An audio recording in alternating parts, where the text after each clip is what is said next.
Bonjour et bienvenue à Urgence économique. Lors du précédent épisode, avec l'économiste et chercheur C'est Omar Bakou, on a eu l'occasion de parler des réserves de change gérées par Banque El Maghreb. Et l'idée développée par notre invité était que leur mobilisation actuelle n'est pas optimale et qu'un autre usage peut en être fait, notamment pour investir dans l'économie marocaine et aider à la relance économique. De même, les 3 mois de réserve de change en termes de capacité à payer les importations seraient également une vue de l'esprit, une forme d'accord implicite avec le Fonds monétaire international qui peut-être, selon notre invité, n'est plus peut-être adéquate à l'époque contemporaine. Cependant, un autre économiste, le professeur Abdelwahed El-Jay, n'est pas tout à fait d'accord. Et aujourd'hui, on a le plaisir d'accueillir les deux pour le plaisir de nos neurones et d'aborder chacun des aspects ou des points de divergence entre vous deux. C'est Abdelwahed El-Jay, bonjour. Bonjour, merci de l'invitation. Avec plaisir, merci à vous de nous accueillir. Vous êtes chez vous. Merci. Alors je rappelle que vous êtes professeur universitaire en politique monétaire à l'université Mohamed V, notamment en faculté de l'AGDAD, la faculté des sciences juridiques, économiques et sociales. C'est juste. Et vous étiez également directeur à Banque El Maghreb. Donc la politique monétaire, mais également la question des changes, les deux étant étroitement liés, fait partie de vos champs, autant de compétences que d'expérience. C'est Omar Bakou qu'on ne présente plus à Urgence économique, mais je le rappelle quand même. Vous êtes un chercheur, un économiste-chercheur spécialisé dans la macroéconomie en général, mais plus particulièrement dans les politiques de change, dont vous êtes un expert. Vous avez écrit un certain nombre d'ouvrages sur la thématique. Donc merci à vous aussi d'avoir accepté notre invitation et ce débat courtois Merci, entre deux gentlemen. C'est un plaisir, c'est un plaisir. Merci. Alors, le premier point de divergence, je vais commencer par professeur Abdelwahed El-Jay, concerne le niveau d'endettement. Alors, si je me souviens bien, on l'avait présenté lors du précédent épisode avec Sir Omar Bakou comme étant alarmant.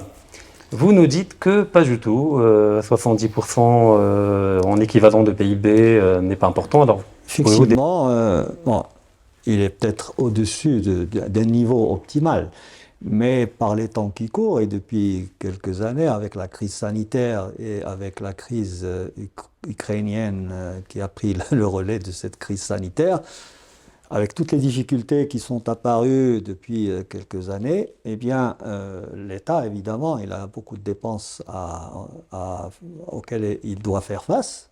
Et donc l'endettement, il a tendance à augmenter avec le creusement du déficit public. C'est tout à fait normal, mais alarmant, non. Son niveau, il est un peu plus important qu'il ne faut, je le concède, mais à hauteur de 70% ou même pas, la dette directe du Trésor, avec un niveau de 82% pour la dette globale, y compris la dette garantie par l'État. Je pense que le Maroc s'en tire très bien par rapport à d'autres pays. Et parmi les plus, ceux qui sont censés être, disons, les meilleurs sur la planète, il y a beaucoup de pays qui ont à peu près 100% ou même qui ont dépassé 100% du PIB. la France, l'Italie. Exactement. Donc, à mon avis, c'est encore soutenable, et surtout que les perspectives ne sont pas mauvaises, Et puis la nature de cet endettement n'est pas très alarmante parce que la structure, elle est à peu près aux 3 quarts intérieur et un quart extérieur. Donc, ce qui est inquiétant, ce qui avait inquiété le Maroc il y a une quarantaine d'années, qui nous a mené au PAS, au programme d'ajustement structurel, c'était l'endettement extérieur. Parce qu'on n'avait pas assez de réserves de change pour faire face. Et on a demandé le rééchelonnement et ça a suscité beaucoup donc de remous au niveau de l'économie, alors qu'aujourd'hui, je pense qu'on maîtrise la situation. Je ne sais pas s'il y a... Peut-être une réaction par rapport au niveau d'endettement. Je pense que c'est un concept qui se règle sur le terrain, c'est-à-dire à l'époque, je pense que l'Argentine avait fait défaut avec un encours de la dette par rapport au PIB de 40%, alors qu'aujourd'hui tous les pays se permettent des encours de la dette qui sont supérieurs au taux de 60%. Ceci est lié bien sûr à la conjoncture financière mondiale parce qu'il y a trop de liquidités, il y a beaucoup d'argent. Et quand il y a beaucoup d'argent, donc les détenteurs de cet argent, donc les fonds d'investissement, les sociétés d'assurance, les banques centrales, etc., sont obligés de le déverser, de le placer.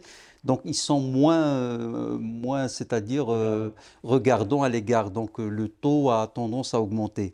Mais il y a des indices quand même et des indicateurs palpables, concrets, qui sont que le Maroc, depuis 2012, a eu recours au FMI, c'est-à-dire à ces lignes. Et ces lignes, on le sait, c'est-à-dire c'est des moyens pour essayer de faire des sorties à l'international avec une garantie. C'est une sorte de garantie. Et s'il n'y avait pas ça, donc je pense pas que je pense que le fait qu'on a eu recours au FMI suite à des consultations, donc on a tâté le terrain, donc ça prouve que l'encours a atteint un niveau assez important. Et il faut ajouter à ça que la gouvernance d'un pays ne prend pas seulement en considération la situation actuelle, mais les perspectives. Parce qu'aujourd'hui, cette situation je dirais d'abondance de liquidités au niveau international ne risque pas de durer. Il y a on a eu des taux qui sont de remontée, etc. Donc ça, c'est la loi de l'histoire. Il y a toujours Donc par précaution, on peut considérer que ce taux, certes, on arrive à le gérer, mais c'est un taux préoccupant et donc en moindre renversement de tendance, donc on aura à gérer je dirais, cette situation. Avant de vous donner la parole, professeur Jay, j'aimerais ajouter une idée et après on passera à autre chose.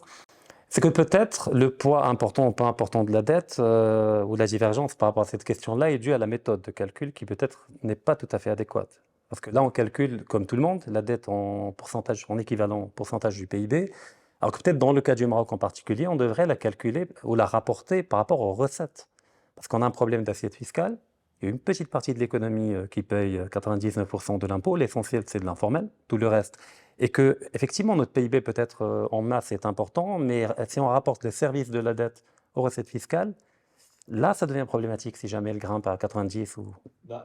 Oui, peut-être. Si on change la base de l'assiette de calcul, évidemment, on peut.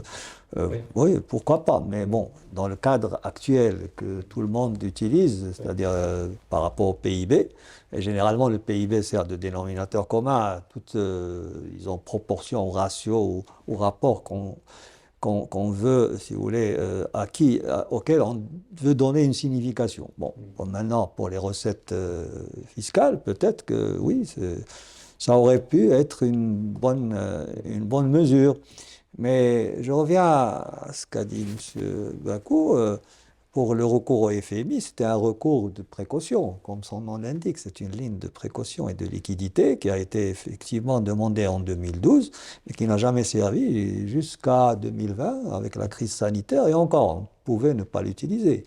Je ne sais pas pourquoi même on a voulu la débloquer en avril 2020, juste pour tranquilliser peut-être les gens. Mais le Maroc n'a jamais eu besoin de cette ligne. Et même la ligne actuelle qui a remplacé la LPL, d'ailleurs la ligne de crédit modulable, bon, c'est juste une précaution aussi. Et donc, à la limite, on peut s'en passer. Mais bon, c'est mieux de l'avoir, comme vous avez dit, c'est pour donner plus de garanties aux investisseurs étrangers et puis aux prêteurs, aux bailleurs de fonds. Si jamais l'État marocain se décidait à emprunter sur le marché financier international, eh bien, il aura une bonne presse auprès des prêteurs. Et puis même les agences de notation, je crois, si mes souvenirs, enfin si je ne m'abuse, la notation du Maroc s'est améliorée. Vous êtes mieux placé que moi peut-être pour le confirmer. La notation du Maroc s'est améliorée depuis quelques mois. Moi, c'est ce que j'ai lu dans la presse, mais je pense que c'est vrai. Et donc la situation du Maroc, là où on va la tester, elle nous donne, disons, le Maroc donne une bonne image parce qu'il ne faut pas oublier, la LPL aussi bien que la LCM n'ont pas été accordées à tout le monde. Il y a quelques pays qu'on peut compter sur les doigts d'une seule main. qui ont pu décrocher ce label, si vous voulez, cette qualité de de mon point de vue, on va toujours graviter autour de, je dirais, de l'analyse en termes absolus et l'analyse en termes relatifs. Si on analyse en termes absolus, quand un taux dépasse 60%, et en prenant en considération un certain nombre de paramètres, ça devient alarmant. Pourquoi? Parce que d'abord, quand on parle de PIB, donc on sait que dans le cadre d'une économie libérale, dans le cadre du diktat et de la pensée unique du moment, on ne peut pas tirer plus de 30% du PIB en termes de recettes fiscales. On n'est plus dans l'économie d'avant des années 50, 40, où on se permettait des taux d'imposition, une pression fiscale de 50%. Donc quand on fait tous ces calculs-là, et sur la base d'une structure de la dette, etc., qui dépasse, qui est en moyenne de 5 ans, etc., on se trouve, et en tenant compte des rigidités qui pèsent sur les dépenses, parce qu'on a souvent 50% au plus qui passe aux fonctionnaires, on ne peut pas réduire la masse salariale, plus l'encours, plus une petite partie qui doit aller aux investissements, donc ça devient alarmant à partir du moment où on dépasse ce seuil de 60%. Maintenant, et vous avez parlé des agences de notation, il y a un élément extrêmement important qui est d'ailleurs pris en considération par les agences de notation, c'est qu'après la prise en compte des éléments économiques et des éléments d'équilibre budgétaire, extérieur et monétaire, etc., il y a ce qu'on appelle les facteurs d'ajustement supplémentaires. Et dans ces facteurs, on tient compte de l'approche relative, c'est-à-dire quand on voit la dette, on compare par rapport à vos pairs, c'est-à-dire les pays de la région, etc., du même niveau de revenus. Quand on parle d'équilibre budgétaire, on prend en considération ça. Quand on analyse la croissance économique, on voit si vous avez progressé plus que les autres. Et c'est cet élément qui est aujourd'hui très favorable au Maroc. Ajoutez à cela la question de la gestion de la crise, ou deux crises, celle de 2008 et 2009, mais surtout celle de 2020 de la Covid, sur le plan des équilibres extérieurs. Parce qu'on a terminé avec une balance des paiements qui était en équilibre presque. Le compte courant était déficitaire de quelque chose comme 1,5 milliard de dollars, comme ça. Donc c'était sur le plan pur d'analyse des équilibres extérieurs, c'était quelque chose de positif. Donc voilà, c'est les éléments qui sont en faveur de Maroc. Ceci n'écarte pas ou ne signifie pas que sur le plan purement absolu, si on regarde ça, et en évacuant ces éléments relatifs, etc., sur le plan purement comptable ou économico-comptable, on est... Pas d'autre, en fait, vos deux avis ne sont pas fondamentalement opposés, mais c'est une question de point de vue et de perspective. Voilà, si on prend de la hauteur ou si on se rapproche et on intègre d'autres paramètres. Sachant qu'il faut se méfier de ces avis des agences de notation et des organisations internationales, parce qu'on a vu à travers l'histoire plusieurs pays qui étaient bien notés, l'Argentine, etc., la Grèce, etc., et après, en 1 an, 2 ans, on change de... Non, mais je me réfère à la notation juste pour que le Maroc accède au marché financier international hein, avec beaucoup d'éléments favorables, notamment la notation. Voilà. Et ça, c'est pour la facturation du taux d'intérêt, il y a quelque chose de favorable. Alors, le deuxième élément qui vous sépare, c'est ce que proposait Omar Bakou par rapport aux réserves de change. L'idée de les confier à une structure indépendante qui sera intégrée dans l'idée d'un État stratège et donc de les utiliser de manière productive et efficiente. Vous me dites, Samuel Jay, que du point de vue comptable, de la comptabilité de la Banque centrale, c'est une vue de l'esprit, un tour de magie pour extraire ces fonds qui sont gérés par Banque Maghreb dans une logique lucrative, c'est-à-dire des placements. Exactement. Les réserves de change, c'est une contrepartie de la création monétaire. Donc la M3, la masse monétaire, elle a des contreparties. Ces contreparties, c'est le crédit intérieur, que ce soit à l'État ou au secteur privé. Et d'un autre côté, vous avez les avoirs extérieurs nets. Mais elle ne baisse pas énormément par rapport aux autres. Ah si, ça, non, alors, je vais vous rappeler quelques chiffres. Alors, 350 milliards, aujourd'hui c'est même un peu plus, à partir de mars, avril 2023, on est à 360 milliards de dirhams de réserves de change, et là, la fiduciaire Elle est à peu près à 350 milliards, donc à peu près équivalent. Donc ça, c'est une couverture, parce que la Banque centrale, pour elle, lorsqu'elle émet des billets et des pièces, c'est une dette qu'elle a. Elle met ça au passif, à son passif. Et la contrepartie à son actif, indépendamment de la masse monétaire globale, juste pour Banque al-Maghrib, parce que Banque al-Maghrib, elle émet les billets, la monnaie fiduciaire, grosso modo. Le total de la masse monétaire. D'accord, oui, mais c'est important, parce qu'elle a. Non, mais les banques, justement, elles créent de la monnaie scripturale qui a comme contrepartie le crédit. C'est surtout ça. Parce que la masse monétaire aujourd'hui, elle est de 1500 milliards de dirhams.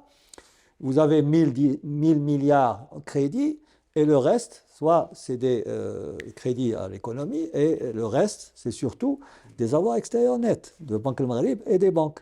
Parce que les banques aussi ont des avoirs extérieurs. Et donc, grosso modo, quand on fait attention à la structure de la masse monétaire, si on isole la monnaie fiduciaire, qui représente à peu près 350 milliards de dirhams, eh bien vous avez en face les avoirs extérieurs détenus par Banque al-Maghrib.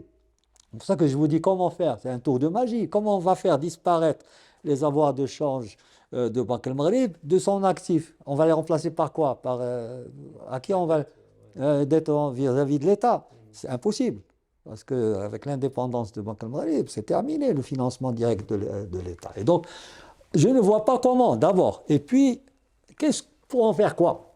Pour en faire un fonds d'investissement, vous avez dit. Oui, peut-être pour financer. Alors, un fonds d'investissement, pour moi, pour le cas du Maroc, franchement, ça ne sert à rien.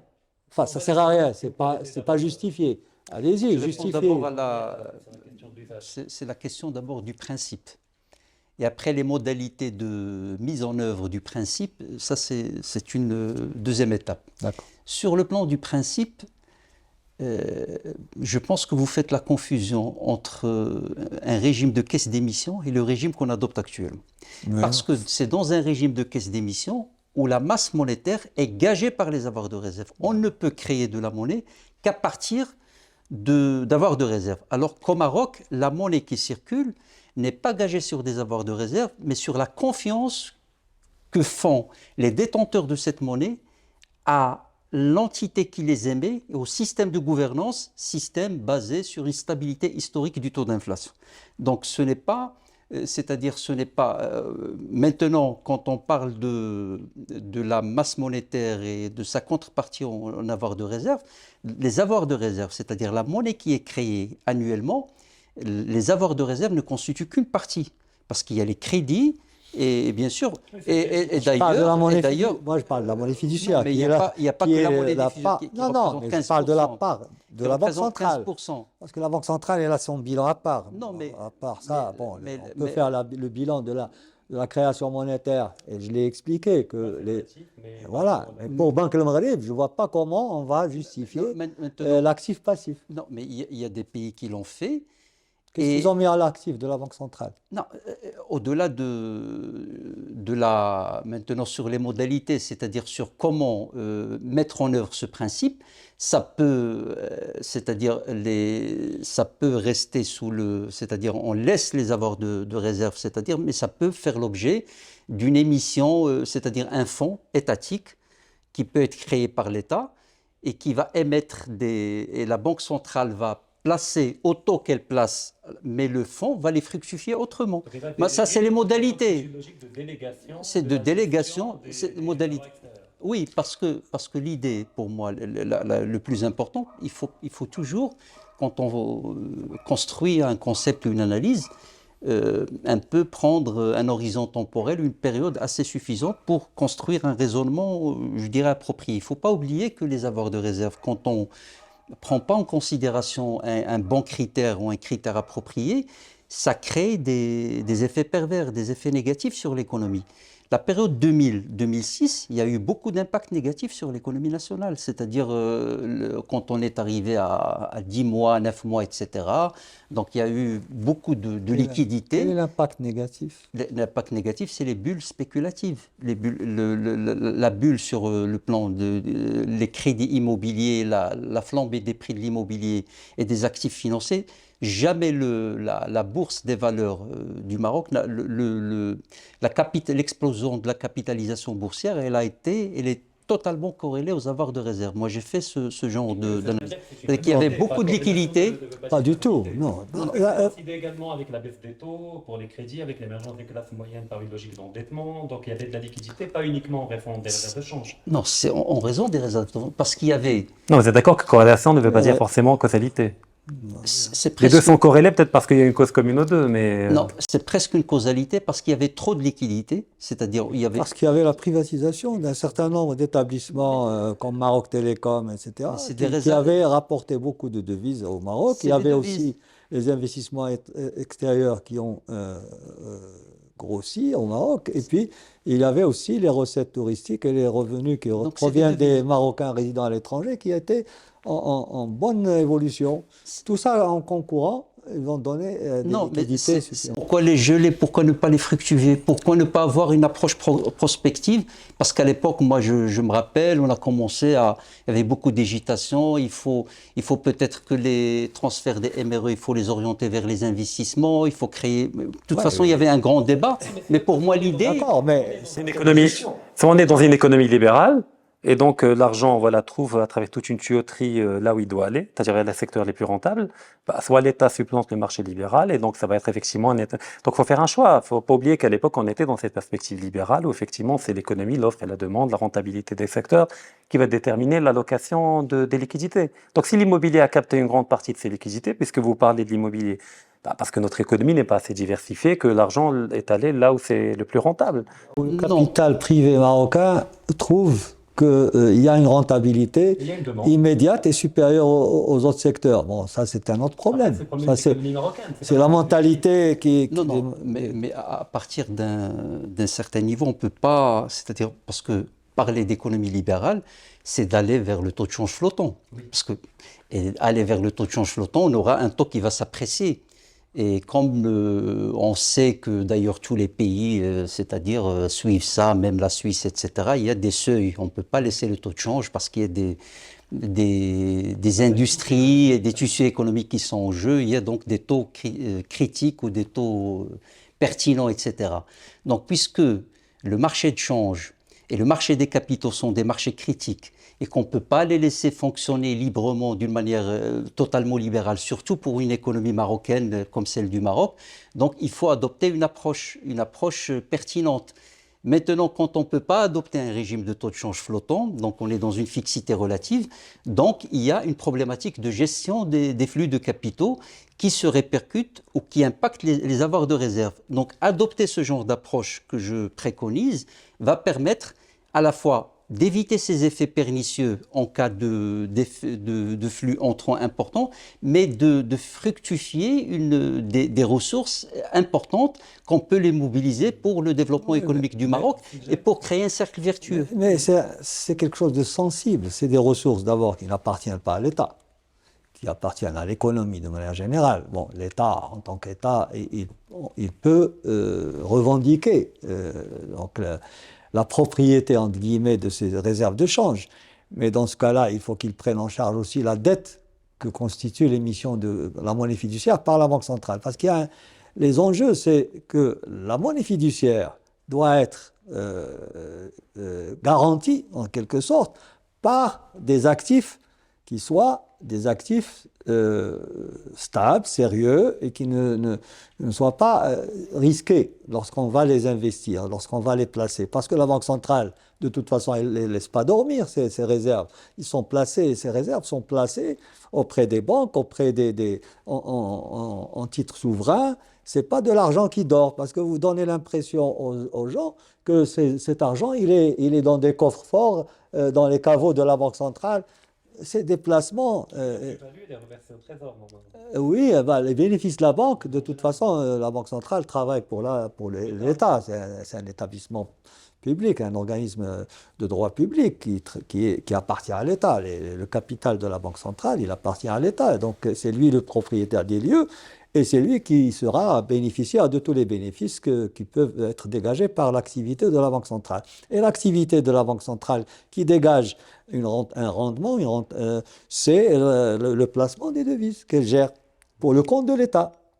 Parce qu'effectivement, la Banque centrale, c'est pour le compte elle émet des dettes c'est-à-dire de la monnaie fiduciaire, qui sont inscrits à son passif et à son actif, l'État lui délègue la gestion, il lui remet les réserves de change pour qu'elle les fructifie, mais en respectant un certain nombre de critères. Parmi ces critères, d'abord la liquidité, parce que ces réserves de change, il ne faut pas les mettre dans des actifs immobilisés difficiles à rendre liquides.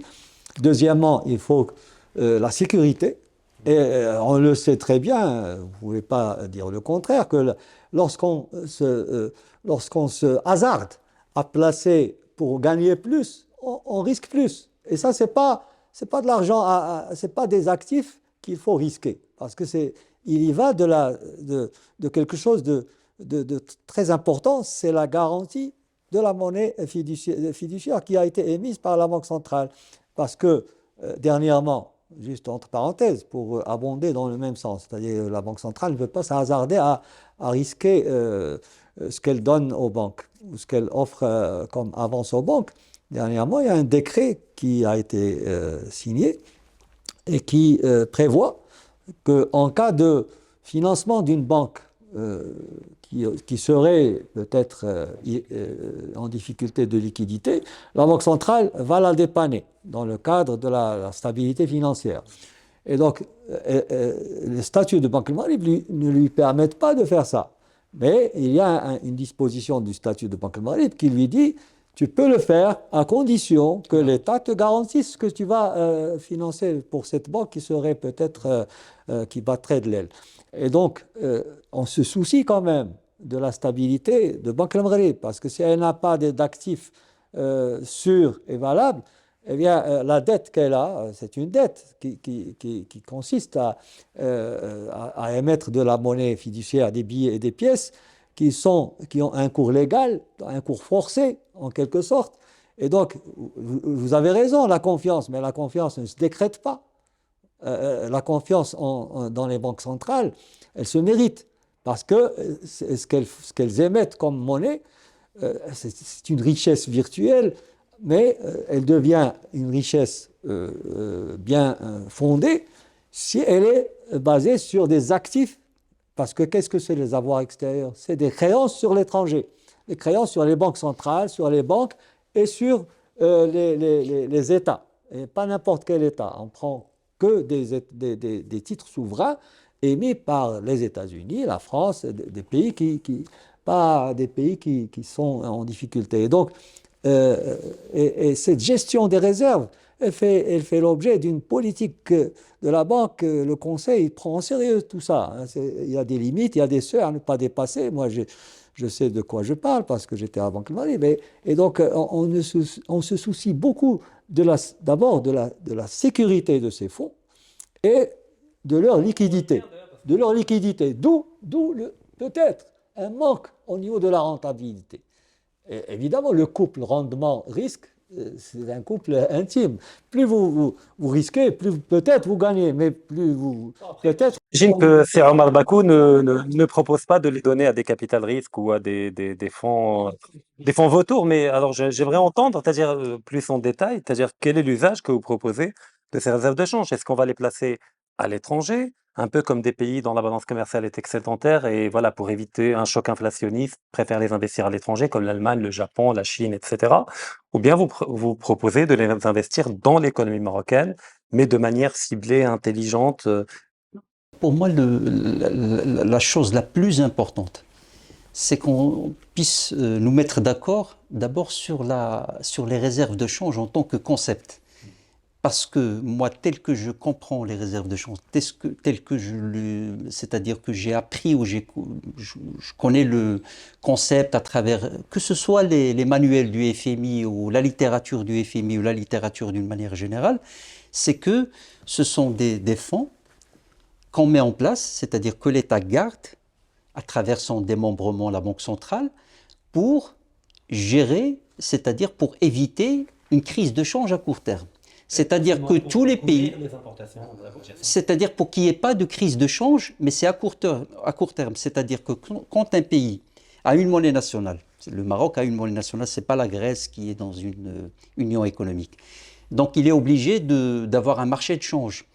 Et puisqu'il a un marché de change, il n'a pas une économie, une monnaie internationale, donc il est obligé de gérer ce marché pour qu'il n'y ait pas de crise de change. Alors, ce pays, qui est le Maroc, il déploie un certain nombre de politiques économiques. Il y a l'endettement extérieur, il y a les accords de coopération de change qu'on a avec le FMI, il y a la réduction des dépenses publiques, il y a les dévaluations, etc. Donc il y a une panoplie d'instruments de politique économique qu'on déploie pour équilibrer les recettes et les dépenses en devise finalement, donc la balance des paiements.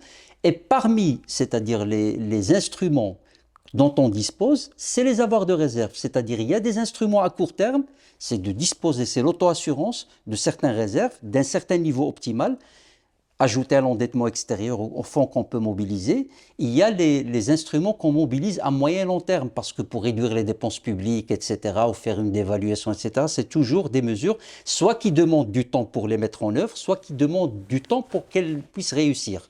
Donc les avoirs de réserve ne constituent qu'un instrument parmi tout cet arsenal de politique économique. Donc si on arrive d'abord à comprendre le concept, et le concept il est comme ça, moi, tel que je le connais, et puis après à estimer un certain niveau optimal des avoirs de réserve, par la suite la question des modalités, justement, je peux vous donner quelques éléments de réponse, c'est qu'on puisse le confier à un fonds, soit un fonds public étatique, mais qui aura, c'est-à-dire des objectifs précis. Il va dire que l'objectif, c'est de réduire le déficit du compte courant. Nous, on sait au Maroc, depuis une vingtaine d'années, on sait que nos problématiques en termes de compte courant, c'est fondamentalement lié à la question énergétique. C'est-à-dire aujourd'hui, la balance des paiements se comporte bien d'une manière générale quand les cours énergétiques baissent et puis quand il y a une montée, une flambée des prix énergétiques, il y a donc le facturé, on connaît même les taux, etc. Maintenant, si on arrive, par exemple, et ce n'est pas juste à travers cet excédent qu'on va libérer, c'est-à-dire qui sera flexible, c'est-à-dire ça dépend des moments. Donc à le libérer, à le mobiliser pour pallier ces sources à l'origine de ce déficit, donc on rentrera dans un cercle vertueux, c'est-à-dire nous, on met de côté une certaine quantité d'argent parce qu'on sait, dans le cas, parce qu'on sait qu'il y a eu des déficits, et donc on extrapole, vaut mieux mettre en place des politiques qui vont éviter qu'on ait ce genre de... Et on sait, par exemple, aujourd'hui, c'est l'efficacité énergétique, tout ça, bon, il y a des... Mais je pense qu'il y a mal donné. Au départ, vous présentez les réserves de change comme étant quelque chose qu'on se fixe comme objectif. Je ne pense pas. C'est une résultante. Parce que la balance des paiements, vous êtes mieux placé que moi pour le savoir, vous avez fait des études sur ça, etc. Moi, je me suis occupé de ça dans ma vie antérieure.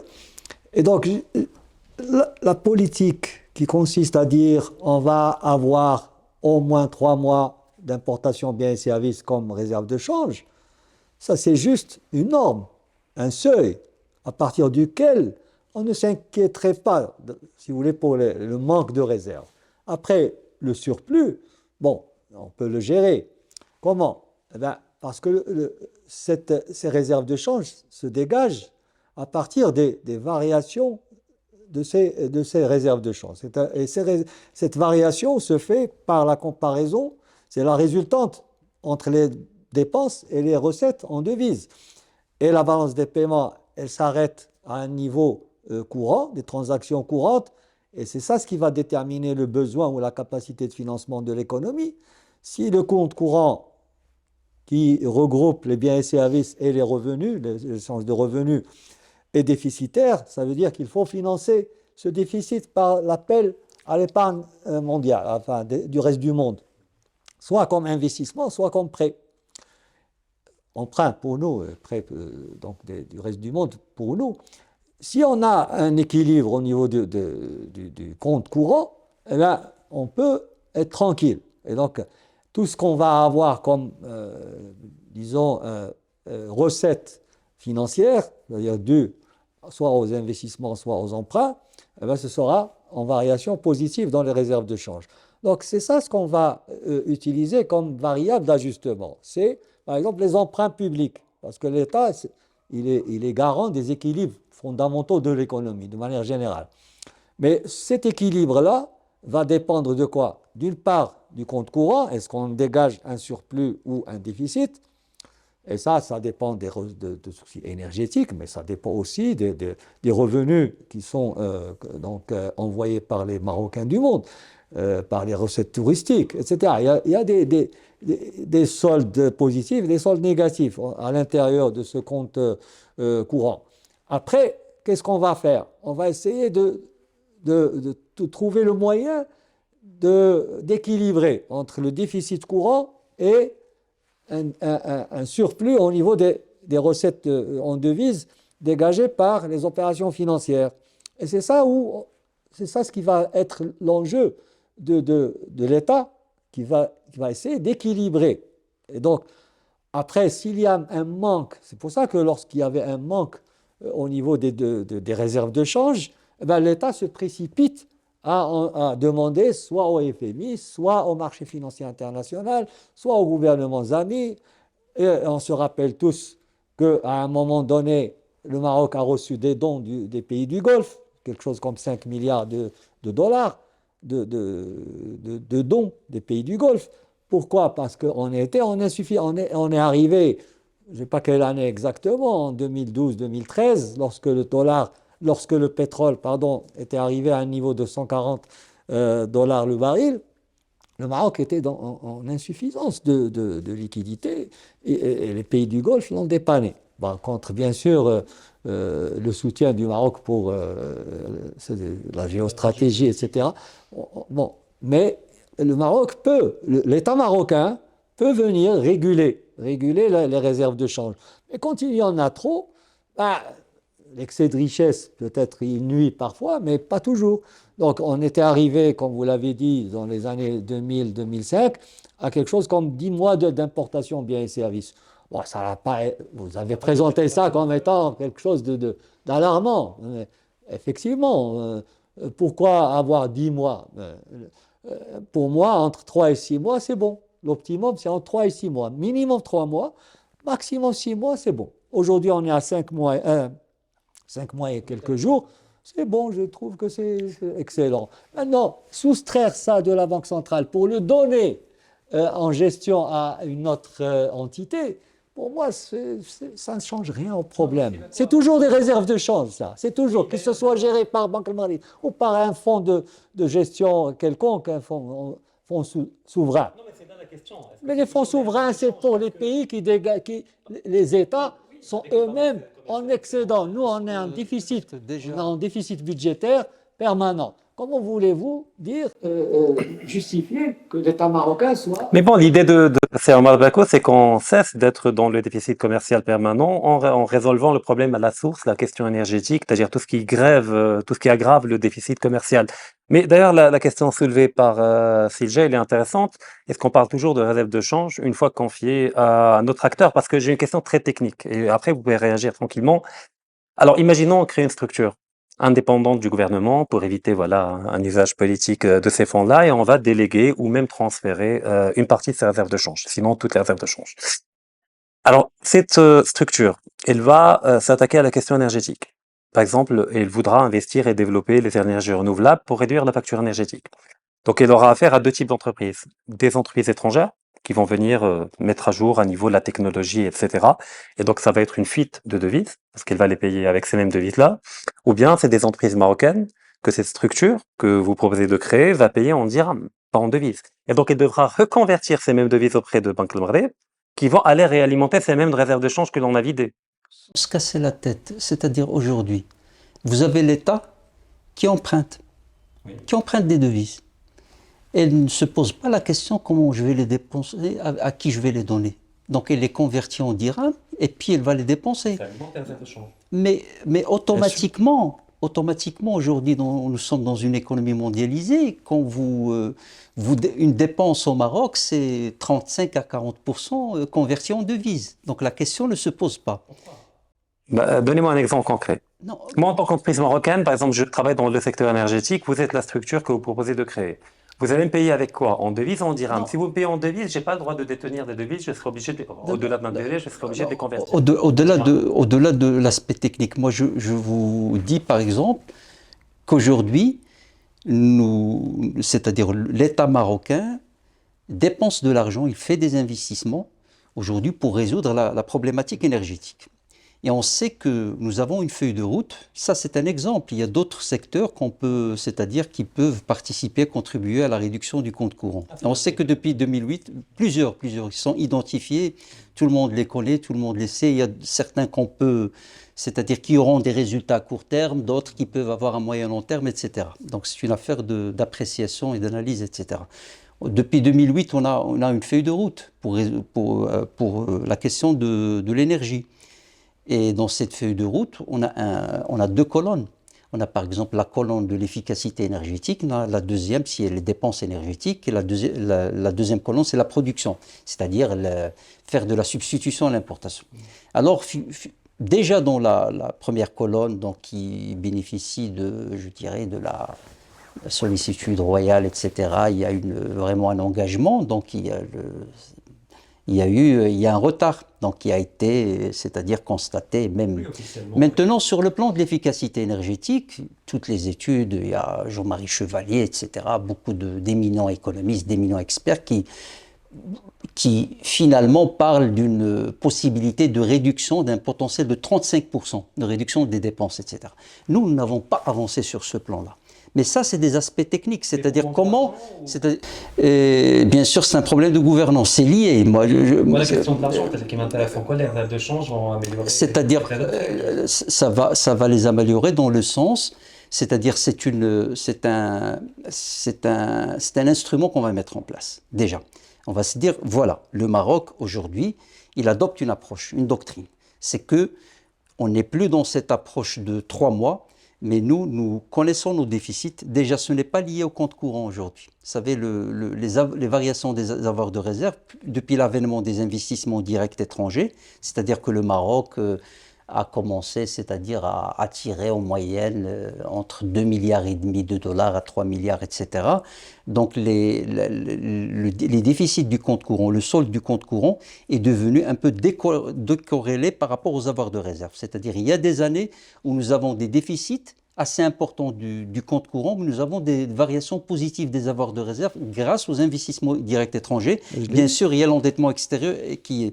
Donc, quand on parle de variation des avoirs de réserve, c'est-à-dire ou de déficit, aujourd'hui, c'est-à-dire dans la manière de l'appréhender, ce n'est plus lié au déficit du compte courant, mais il faut intégrer également les investissements directs étrangers, c'est-à-dire pour le calculer.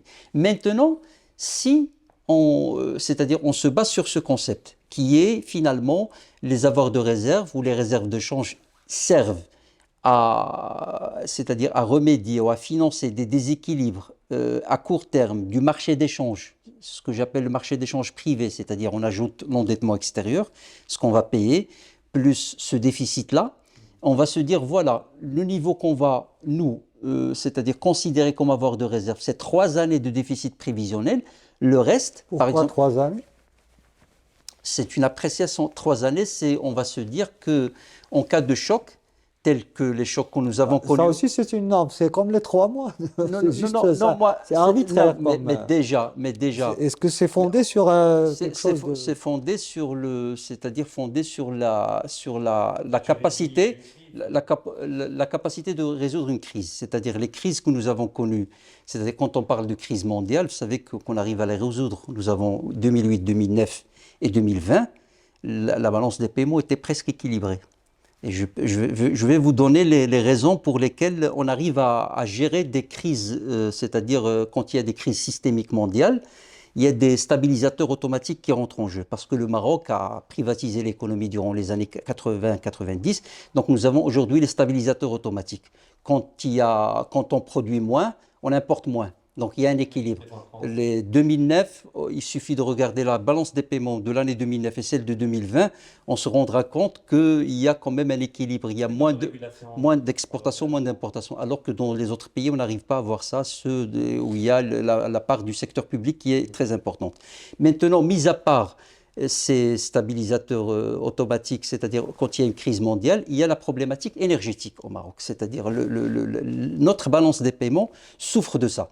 Donc maintenant, quand je parle de 3 années, c'est en même temps, non pas seulement un concept, c'est-à-dire comme ça, qui se base sur notre comportement dans le passé, parce que vous avez raison, dans le passé, c'est-à-dire quand il y a eu la crise énergétique qui a commencé en 2008, la première réaction que le Maroc a faite, c'est-à-dire, c'était en 2013, c'est-à-dire on a accusé un retard de 5 ans. Mais tout cela, c'est à cause, c'est parmi les raisons, c'est les avoirs de réserve. C'est-à-dire on se dit, voilà, nous avons de l'argent à côté, peut-être que les cours vont baisser, on attend. On a attendu jusqu'à 5 ans, on s'est dit non, ils ne vont pas baisser, alors on fait la décompensation, on a recours au FMI. Le sentiment de sécurité, et ça répond à votre question. Vous me dites pourquoi on n'arrive pas à réformer, parce qu'il y a même des grands penseurs qui l'ont dit, on va basculer vers la philosophie, Abdel Aroui, qui ont dit que nous sommes perçus de l'étranger comme un pays un peu paresseux. C'est-à-dire que parfois, on se dit, voilà, nous avons des avoirs, nous avons même la question de la LCM, etc. On peut prendre un peu de temps. Mais la Covid, on a vu qu'il y avait une réactivité extraordinaire parce qu'on s'est dit, on n'a pas assez de marge. Donc, pour moi, ce n'est pas seulement quelque chose de scientifique, mais quelque chose d'un nouveau paradigme qu'on peut constituer, qu'on va se dire, voilà, voilà notre approche. Voilà, on dégage des recettes et voilà, on va plus vite. C'est-à-dire, ce n'est pas un concept qu'on peut isoler du mode de gouvernance, etc. Mais c'est un concept qu'il faut, comme toute réforme, l'accompagner par d'autres réformes appropriées. Vous ne résoudrez pas le problème parce que le fait de soustraire la gestion des réserves à Banque El Maghreb pour Une partie. Une partie. D'accord. On va garder. On va garder. Les avoirs de réserve, les vrais avoirs de réserve. D'accord. On va aller soustraire le surplus que vous considérez comme étant inutile pour faire, si vous voulez, pour sécuriser le marché d'échange privé. Et on va le donner à un fonds d'investissement ou un fonds souverain, appelez-le comme vous voulez. Et puis, ce fonds souverain, il va placer ça dans, je ne sais pas moi, sur le marché financier international, ou bien il va financer des projets intérieurs. Bon, c'est comme le fonds Hassan II, d'ailleurs, le fonds Hassan II qui a été créé en 1999 parce qu'on était, disons, à l'aube d'une période de privatisation importante. Hassan II, il avait préconisé de mettre en sécurité, entre guillemets, de ne pas donner au Trésor toute la recette de privatisation et de maintenir au moins la moitié dans un fonds qu'on va utiliser dans des partenariats avec le privé, etc., et pour servir le développement de manière générale du secteur privé ou du secteur semi-public, un certain nombre de secteurs sociaux, etc. C'est bien, ça a été bénéfique. Donc on a enlevé au Trésor, donc du budget de l'État, au lieu de verser tout au budget général de l'État, on a préféré le mettre de côté pour l'utiliser à bon escient dans le développement économique. C'est bien. Alors maintenant, si on, par analogie, le fait de soustraire à la Banque centrale une partie des réserves donc, qui dépassent les besoins donc pour équilibrer le marché d'échange, je veux bien, mais d'abord, ça pose problème. Comment équilibrer le bilan de Banque El Maghreb, parce que ça c'est têtu, on peut pas, on peut imaginer que l'État fournisse une garantie, donc, mais ça ce n'est plus de mise, parce que Banque El Maghreb est indépendante aujourd'hui de l'État, il n'a pas le droit de financer l'État. Alors comment voulez-vous qu'elle donne à l'État une partie de ses réserves et recevoir une garantie de l'État sous forme de bons du Trésor ou autre? C'est impossible. Mais admettons que ça se fasse. Ce fonds d'investissement ou ce fonds souverain, il va donc prendre tout ce que la Banque centrale gérait elle-même. On peut considérer qu'elle les gère mal. Moi, je ne dis pas ça. Je n'ai pas le droit de... Prudemment et donc avec une parce qu'elle a l'obligation de veiller à la sécurité, à la liquidité. Et donc, la rentabilité ne peut pas suivre. Quand vous avez ces deux contraintes, vous ne pouvez pas. Parce que le placement à long terme, parce que quand vous dites liquidité, ça veut dire des placements que vous pouvez mobiliser en cas de besoin. Si vous dites sécurité, ça veut dire que vous ne pouvez pas prendre de risques. Et la rentabilité suit le risque. Or là, il ne faut pas prendre trop de risques. Si on dit à ce fonds qui va prendre en charge la gestion de ces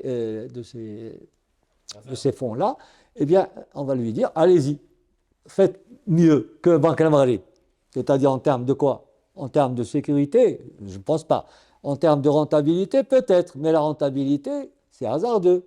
L'aléa de la rentabilité, c'est que c'est comme au poker, vous pouvez gagner beaucoup d'argent, vous pouvez perdre beaucoup d'argent.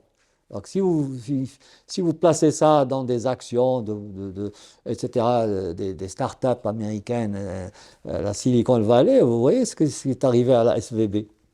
La Silicon Valley Bank s'est hasardée à financer des startups dans l'informatique ou dans la robotique, je ne sais pas dans quel secteur. Eh ben, elle s'est cassée les dents. Parce que c'est des secteurs qui peuvent être porteurs, mais qui peuvent, du jour au lendemain, en cas de crise, eh ben, ils peuvent devenir très, très perdants. C'est pas quoi une dernière réaction avant de... Non, pour moi, je reviens toujours au concept économique, c'est-à-dire qu'aujourd'hui, nous connaissons nos mots MAUX de notre compte courant. Nous avons des secteurs, nous avons 4 milliards de dirhams en termes d'enseignement à l'étranger, c'est-à-dire des étudiants qui partent à l'étranger, c'est quelque chose. Et nous avons d'autres, des capacités pour attirer des étudiants de l'Afrique, etc. Donc, il suffit de faire de bons investissements, on connaît les filières, etc. Notre exemple était biaisé par le fait qu'on a encore un contrôle d'échange. Que s'il est levé demain, là peut-être c'est une autre logique de flux. Pourquoi? Quelle est la relation entre le contrôle? Si je veux investir en Espagne, moi en tant que particulier, acheter une villa en Espagne, il me faut une autorisation de flux d'échange, il faudrait qu'il peut... Mais ça c'est à part. Maintenant on parle c'est-à-dire on est dans le compte courant. C'est-à-dire nous avons un déficit et on veut mobiliser... Il n'est pas tellement énorme, il représente 1 à 2% du PIB, le déficit courant. Bon an, mal an, on gravite autour de 20-30 milliards de dirhams. Non. Ces derniers temps, il y a eu des déficits extrêmement importants. Lorsqu'il y a crise, bien sûr. Non, c'est comme le déficit du public, du budget. Il est arrivé à 7 ou 7,5%, mais couramment, on est à 3-4% maximum. Depuis 2008, nous avons accusé des déficits, je vous l'accorde, c'est-à-dire on n'est pas comme les pays d'Amérique latine qui font du 23%, 24% ou à 2 chiffres. Voilà. Le Maroc a réussi toujours à être au-dessous au-dessous. Dans les pires des cas, 5%, on était à 6%, 7%, etc. Maximum 6%. Mais maintenant, ça devient, c'est les déficits que nous avons connus, enregistrés au Maroc depuis 2008, sont des déficits nettement plus importants que ceux des années 80, des années 90. Mais ce n'est pas dramatique. Mais nous, quand vous disiez tout à l'heure qu'on doit tenir compte des investissements extérieurs. Si on les met avec la balance courante, elle sera excédentaire. Mon approche n'est pas seulement une approche d'équilibre, c'est-à-dire mais une approche de croissance également. Parce que si on réfléchit équilibre, bon, c'est une réflexion, c'est une bonne chose de garder les équilibres pour la souveraineté, etc. Mais en même temps, c'est des gisements de croissance économique. C'est-à-dire qu'aujourd'hui, nous avons des équilibres sur le marché de l'emploi, etc. Nous avons un retard à rattraper en termes de revenus parce qu'on reste dans la tranche des revenus intermédiaires faibles. Donc, il y a des créneaux aujourd'hui connus, identifiés, et il y a de l'argent qu'on pourrait mobiliser donc pour développer ces secteurs, pour réduire notre compte courant et par conséquent, comme je l'ai dit l'autre fois, réduire notre besoin en matière de ces réserves de change, c'est-à-dire de l'argent qu'on doit mettre de côté pour assurer un événement ou assurer un risque ou un sinistre qui est aujourd'hui, c'est-à-dire qu'on peut réduire par une approche économique. Et là encore, on est dans des questions effectivement philosophiques, c'est-à-dire vous partez toujours de l'idée que l'État, peu importe structure indépendante, pas indépendante, est un beau gestionnaire et peut très bien gérer les investissements et les orienter vers les secteurs stratégiques, productifs. Mais dans les faits, on voit bien que l'État investit énormément, il investit très mal. C'est-à-dire la rentabilité et l'efficience des investissements publics est catastrophique. Qu'on le veuille ou non, le privé investit mieux. Et donc quelque part, ce n'est pas un gisement de croissance dont vous parlez, mais c'est un gisement de financement potentiel de croissance. C'est-à-dire l'argent ne crée pas la croissance. C'est la productivité, les compétences, les technologies, la recherche et développement, c'est ce qui crée la croissance. L'argent peut rendre possible cela. Mais dans l'état actuel de l'économie marocaine, je ne pense pas qu'en ajoutant 10 ou 20 ou 30 milliards de dirhams, en l'injectant même dans le secteur le plus stratégique, que cela donne des résultats intéressants. On l'a vu avec la question des énergies renouvelables. Il y a eu un problème de gouvernance par rapport à la technologie retenue. On a retenu une technologie qui s'est avérée être la pire par la suite et on a perdu des milliards potentiellement. Le taux d'investissement au Maroc, il est parmi les plus élevés au monde. Mais le retour sur investissement n'est pas, on le sait parce que l'efficacité des investissements est défaillante. Et bon, je rejoins Rachid quand il dit ça, parce que effectivement, le fait disons, de transférer la gestion des réserves de change à un autre organisme ne garantit rien, en fait, ne garantit rien. Et on ne change pas de paradigme, si vous voulez, parce que c'est toujours l'État, que ce soit par la Banque centrale. D'ailleurs, la Banque centrale. Les banques privées, dans des critères, peut-être réformer le système bancaire, mais les banques privées, pour moi, prennent en compte la rentabilité du secteur de celui à qui je prête. Non, moi je parle toujours pas d'un transfert comme ça, aveugle. Je parle d'un recalibrage, d'une réestimation de ce niveau optimal, et ce niveau optimal, il va rester entre les mains de la Banque centrale, et je dis que je propose, je préconise.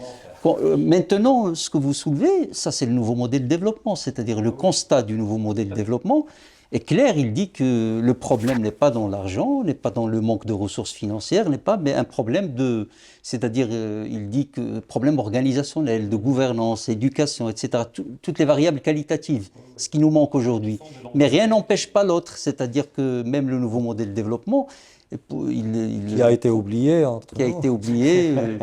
qui n'est que sur le papier, parce que l'inversion des 2 tiers, 1 tiers en termes d'investissement privé-public, on est très loin. Il n'a pas été tout à fait oublié, parce que... Pas oublié, c'est-à-dire... Peut-être de manière contrainte. Mais on est en train de mettre en place un ensemble de propositions de ce modèle. Ça fait 2 ans qu'on propose. Non, en tout cas, on les met en œuvre aujourd'hui. Au niveau de l'éducation, la médecine, la sécurité sociale, c'est-à-dire tourisme. C'est toujours de l'investissement public, donc on ne cherche pas. Charte d'investissement. Voilà. Avant de conclure, au fond, ce que je ressens moi en tant que personne extérieure au débat, c'est que ce qui vous sépare, c'est une question de seuil. C'est pas le principe. C'est-à-dire tout à l'heure, Silja disait que effectivement, quand on a des réserves de change de 10 mois, effectivement, je vois pas la raison d'avoir 10 mois de réserves de change. Oui, mais ça a servi à quelque chose parce qu'on était passé de 10 mois à 3 mois en l'espace de 7 ans. On était paresseux. Non. C'est facile de dire ça, mais non, parce qu'il y avait on a attendu jusqu'à 3 mois, on a commencé à bouger. Oui, mais ce qui va vous mettre d'accord peut-être, c'est que si demain on va vers un régime de taux de change pleinement flexible, un régime de taux de change flottant, peut-être que là, vous serez tous les deux d'accord. Ça, c'est une autre dimension du problème. Et je le dis toujours dans toutes déclarations, mes articles de presse, etc. Je dis que la flexibilité qui va aller peut-être vers le flottement se justifierait par une convertibilité totale. Et là, donc, il y aura une, comment dire, on va harmoniser entre la convertibilité et le flottement du taux de change. Et c'est là où on aura, si vous voulez, cette dimension cohérente. La cohérence sera là. Parce que là, on n'aura plus besoin de réserve. Parce qu'il y a des pays qui fonctionnent sans réserve de change. Pourquoi ? C'est-à-dire pour intervenir si jamais mais s'envole ou... Bien sûr. La banque centrale. Si on accepte le flottement, on accepte les résultats du flottement. Mais toutes les banques et c'est ça la conception du flottement. En réalité, tout le monde, tous les pays développés sont officiellement dans un régime. Mais l'Égypte, qu'est-ce qu'elle a fait ? Mais tout intervienne sur le marché. Tout intervient. L'Égypte, devant l'impasse à laquelle elle était arrivée, c'est-à-dire qu'elle n'avait plus de réserve de change pour garantir un taux de change qu'elle gérait. Non, elle a laissé flotter la monnaie. Et il y a eu un effondrement avec les conséquences de l'effondrement. Parmi les niveaux d'avoir de réserve. L'inflation, etc. D'ailleurs, parmi les niveaux d'avoir de réserve les plus importants aujourd'hui détenus par les banques centrales mondiales, c'est celui de la Banque centrale suisse. Parce que pendant de longues périodes, elle était en flottement, mais elle est intervenue 3 ou 4 fois quand elle voit que le franc suisse s'apprécie, elle atteint un certain seuil, elle intervient. Donc qui effectivement confondent le franc suisse avec de l'or et le voient comme une monnaie de réserve et donc cherchent à l'acheter en temps de crise, ce qui finit par étouffer l'économie. Oui. Enfin, Il reste une valeur refuge. Moi, je pense qu'un fonds d'investissement souverain, c'est le résultat non pas des réserves de change excédentaires, mais des soldes budgétaires excédentaires. C'est-à-dire qu'il y a des États comme le Saoudia, comme la Chine, etc., on peut les compter. voilà, Primaire il est déficitaire. Alors, bon, est-ce que c'est légitime d'avoir un fonds souverain au Maroc? Je ne pense pas. Et ce serait un luxe ou, je ne sais pas, inutile en fait, parce qu'il faut le financer par des emprunts, par des... Je ne sais pas comment on va le financer. Les réserves de change, Non. c'est encore une fois, moi je pose la question la plus technique. Comment? problématique, c'est nous avons une dette qui s'exprime par la circulation fiduciaire. En face, comment on va avoir un matelas qui garantit cette dette? Parce que lorsque c'était les créances sur l'État, sur l'économie, qui étaient la principale composante de cette contrepartie de la monnaie fiduciaire, c'était catastrophique. C'est l'effet du seigneurial, c'est-à-dire que l'État utilisait la planche à billets, c'était trop facile. Donc, j'avais un directeur à la Banque centrale qui disait on a un seau, au lieu qu'il soit plein de lait, il est plein d'eau. Parce que, franchement, les créances sur l'État, lorsque l'État lui-même, c'est lui qui prend l'initiative de se faire financer par la Banque centrale, parce que la politique monétaire, à l'époque, elle était gérée par l'État lui-même, ben ça, c'est l'effet du seigneurial, c'est-à-dire que c'est l'État qui organise la politique monétaire pour se financer ses propres déficits. C'était un cercle vicieux. Alors qu'aujourd'hui, depuis qu'on a cette configuration où la contrepartie de la fiduciaire, c'est un matelas de devises, ça donne plus de confiance à tout le monde, parce que c'est assis sur quelque chose. Voilà. Maintenant, c'est pour ça que j'ai dit par quel tour de magie on va extraire tout ça de l'actif de Banque Je suis parfaitement d'accord que les fonds souverains, les 40 fonds souverains qui existent aujourd'hui dans le monde sont financés par des excédents budgétaires et non pas d'excédents d'avoir de réserve. Je suis parfaitement d'accord. Voilà, c'est des fonds qui appartiennent à l'État, c'est-à-dire aux États, au secteur public, et qui les mettent, c'est un excédent, donc ils ne veulent pas les dépenser dans des dépenses inutiles, donc c'est de l'argent qui, etc., pays du Golfe. C'est tous des pays excédentaires, enfin, dont l'État est excédentaire. L'État est excédentaire. Lui-même, c'est lui un excédent budgétaire et non pas un excédent. Ça, je suis parfaitement d'accord. Mais ce sur quoi je ne suis pas d'accord, c'est que la confusion que vous faites, parce que vous considérez les avoirs de réserve comme c'est-à-dire une question monétaire. Alors que ce n'est pas une question... Ce n'est pas une confusion, c'est monétaire.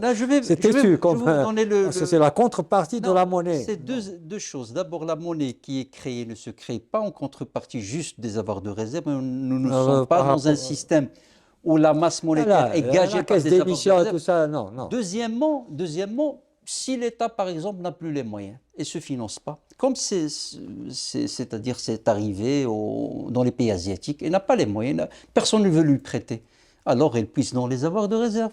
C'est-à-dire la situation que nous avons connue jusqu'à 2012, etc. Nous avons 3 années où les avoirs de réserve baissaient. C'est pas une recette, il va en faire une recette budgétaire. Est-ce que la Banque centrale va bloquer à un certain moment? Elle va dire, moi je ne donne plus de réserve parce que c'est la monnaie. Ma monnaie gagée, elle ne peut pas le faire. Donc finalement, ce n'est pas une question. Et quand l'État emprunte à l'étranger pour soutenir, c'est-à-dire pour que le seuil ne descend pas au-dessous de 3 mois, etc. Donc ce n'est pas une question purement monétaire, mais c'est une question, c'est-à-dire gérée par l'État. Et parfois, il y a l'aspect monétaire, mais il y a l'aspect extra-monétaire, c'est-à-dire l'aspect Vous êtes en train de décrire la situation, on était en 1982-83. C'est déjà arrivé. L'État était dans l'impasse, il ne pouvait pas rembourser ses dettes. Extérieures en tout cas, parce qu'intérieur, on micmaquait un petit peu pour rembourser. Mais parce qu'on créait de la monnaie pour rembourser. Mais à l'extérieur, on ne peut pas créer des avoirs extérieurs. On était en net, en déficit. Les avoirs extérieurs étaient négatifs, en net. Si vous les avoirs moins les engagements. Et donc, la seule possibilité qu'il y avait, c'est de demander que le FMI vienne à notre secours pour demander à nos créanciers de réorganiser ou de rééchelonner la dette extérieure. Donc, c'est comme ça que ça se passe. C'est pas que l'État va prendre les réserves. On ne peut pas en faire une recette budgétaire. Après, c'est vrai que la question elle est pertinente. Les réserves de change, en fait, sont le produit d'un dur labeur également du privé. Je veux dire, c'est pas une propriété de l'État telle qu'on parlerait d'un espace public ou d'un bien public. Ils sont gérés par l'État. L'État, à travers la Banque centrale, a le monopole de la gestion des réserves de change. Mais ces réserves de change sont un bien commun, davantage qu'un bien public. Un bien commun et qui est supposé être la contrepartie d'une dette commune. D'une dette commune. Vous dites que la monnaie fiduciaire est gagée par les réserves de change. Alors, moi, ma question, est-ce qu'on est dans un schéma de standard or, c'est-à-dire que je peux aller avec ma pièce de 10 dirhams à Banque El Maghrib et donnez-moi $1 en échange alors que je n'ai pas le droit de détenir ces dollars au-delà d'une certaine période? Si on a une conversibilité totale, pourquoi pas? Parce que si on prend... Mais ce n'est pas le cas. Là, c'est pas le cas, mais monétaire dans sa totalité, mais celui qui est là en tant que voyageur, touriste à l'étranger, vous avez le droit aujourd'hui à 100 000 dirhams de devises par an, plus une partie calculée sur l'IR. Même si j'ai plus de dirhams, donc elle est où? Oui, d'accord. Mais lui, l'Institut d'émission, Banque El Maghrib, il est fort dans sa position. Pourquoi? Parce qu'il a reçu de l'État 2 missions. On lui a délégué 2 choses. Du côté du passif, on lui a délégué de s'endetter en émettant des billets et des pièces. Mais de l'autre côté, on lui a dit, je te délègue aussi les réserves de change pour faire le contrepoids. Alors, si on ébranle cet édifice, par quoi on va remplacer les actifs qu'on aura transmis à quelqu'un d'autre? D'abord, parce que Banque El Maghrib, elle gère bien les réserves de change. C'est ça ce que je veux, moi, sur lesquels je veux insister. Et depuis quelques années, elle a même expérimenté la délégation de la gestion à d'autres organismes extérieurs comme la Banque mondiale. Vous le savez. Ben, la Banque mondiale, on lui a donné quelques milliards de dirhams sur les 300 et quelques. On lui a donné 6 ou 7 ou 8 milliards de dirhams à titre d'expérience. Et c'est une expérience qui est, disons, concluante. Et peut-être qu'on va augmenter. On va trouver d'autres gestionnaires avec des critères, bien sûr, du donneur d'ordre, c'est-à-dire Banque El Maghrib. Sylvaco, de votre mot de la fin? Bon, par rapport Oui, par rapport à ce que vous voulez réagir ou pour conclure par rapport à votre idée? Non, moi toujours je maintiens mon idée, c'est-à-dire mon idée ce n'est pas de créer un fonds souverain, ce n'est pas d'abandonner l'idée que Banque El Maghrib continue, comme toute banque centrale, à détenir des avoirs de réserve pour équilibrer le marché des changes et donc pour éviter une crise de change. Mais l'idée c'est d'abandonner, c'est pas d'abandonner complètement, mais de modifier un peu ce concept pour mobiliser un peu plus de fonds et pour gérer les flux de capitaux, c'est-à-dire pour avoir une vision intertemporelle cohérente qu'on a bien...